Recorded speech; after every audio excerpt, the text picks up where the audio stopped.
Hello, I'm Carla Calabrese, And I'm Lee Budner. We're partners at Calabrese Budner, a family law firm in Dallas, Texas. and this is Dallas Divorce Talk. So, collaborative divorce. Let me tell you a little bit more about the process and how it works. The first thing you do, the first step is you come to the first meeting with your lawyers, the mental health professional, and the financial professional, and you come to an understanding of what the process is. And what's important about this is that you learn in the process that it is a process that is based on mutual consent, that you both have to agree to the process, and that you will have technically under Texas law 2 years to finish the case. Now, don't stress about that because it doesn't take 2 years. Usually on average, it takes 4 to 6 months in a case that people are kind of getting along and making agreements readily. But you do have a time period that the statute and the court system will allow you to work within this collaborative divorce process. So the first meeting is to sit down, go over all the documentation, sign up into the process. You can formally tell the court, hey, we're not going to use the courthouse right now. We've got an alternate process that we prefer to use. This process is going to be one that you're not going to bother us, courthouse. We're not going to come to you for anything until it's over, until we've signed our agreements, and then we will bring them to you to bless them. So that's the first step in the process. What's really important about that first joint meeting with everybody present is that's where the team and the client sit down and the client talks about what their goals are. Each individual client says to the team, hey, this is what's important to me in this process. My kids are important to me. My financial security is important to me. Keeping my business is important to me. Staying in this particular house for some time period is important to me.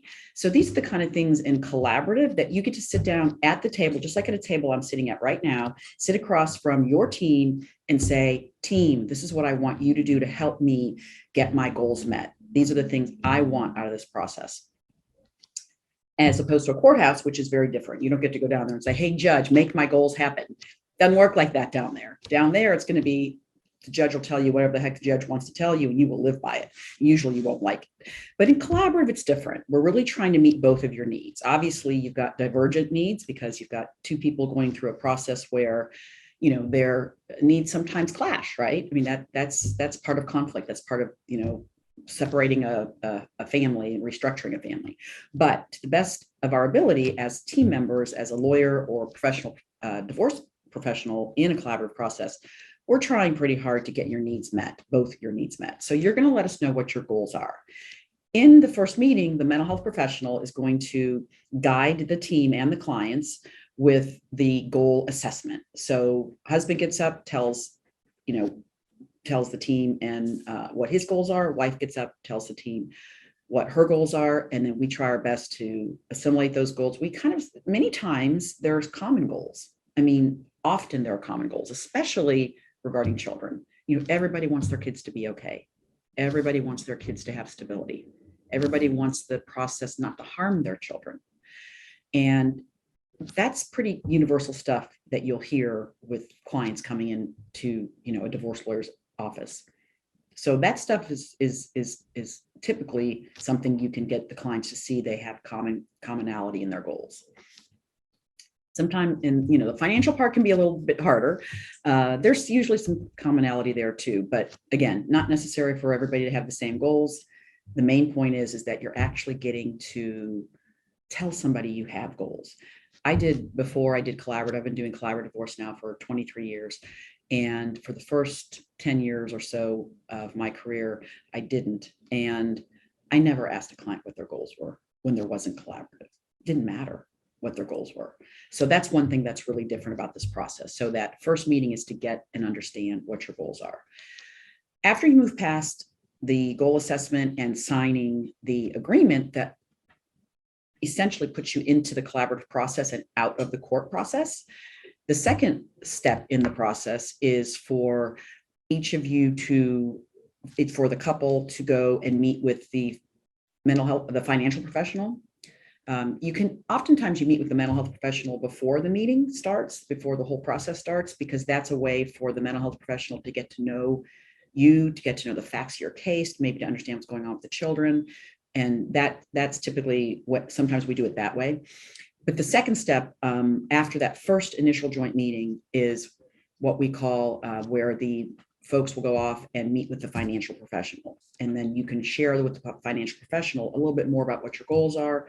It's also the second step is to do financial information gathering. So we're gathering all the information that's necessary for you to get to an agreement on dividing your assets.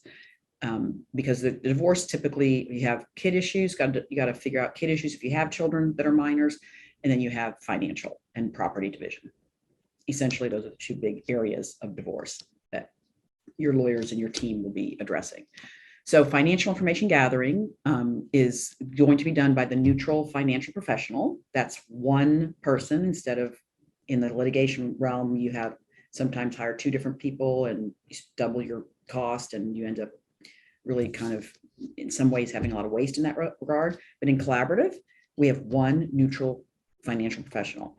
That person is going to prepare a spreadsheet. The spreadsheet is going to have all of the information all the financial information of the estate. So it'll have all the assets, all the liabilities, the separate property, the community property, and that will all go into one spreadsheet. And then you guys will essentially work off that spreadsheet. The clients, the team members will work off that spreadsheet for the rest of the case and divide the assets from that spreadsheet. So the second step is information gathering. You're also going to do a little bit of information gathering. If you have children that are minors, you have little kids or teenagers, then you're going to go off with your mental health professional. And we call this person a mental health professional because they're trained in that way, but they're divorce coaches, or they also have a lot of experience with child development and child development issues. So they're very keen on helping you and your spouse think through all of the issues that are needed and the decisions that need to be made regarding your children in a divorce. In a typical Texas divorce decree, you're talking about 42 pages or 50 pages of legal print, and 25 of those are about the kids. So there's a lot of decisions that need to be made about your children.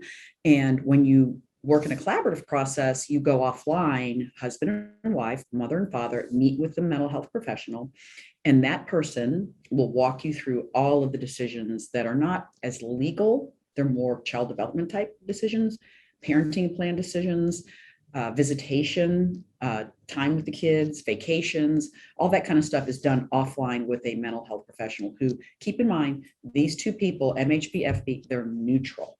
They're not here for one or the other. They're here for the betterment and the good of your family and your children. So when you're working offline with them, it's very, in fact, it's pretty amazing. I've seen people work through that 40 pages or 30 pages of parenting plan, sometimes in 3 2-hour meetings. And I can do that.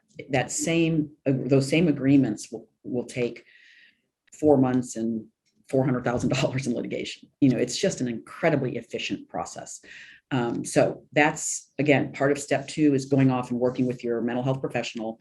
And if you have children, and getting the decisions made around all those aspects of the parenting plan, visitation, anything related to kids. MHP will not typically, they do not do the financial part of it. So child support, kids' expenses, things like that come back into the meeting with the team, with the lawyers and the financial professional. So the MHP is just sticking with child development and visiting and those kind of issues related to the children. If you would like to talk more about your family law matter, please call us at 214-939-3000 or visit us at calabresebudner.com to schedule a consultation. For more episodes, visit us at dallasdivorcetalk.com, like and subscribe.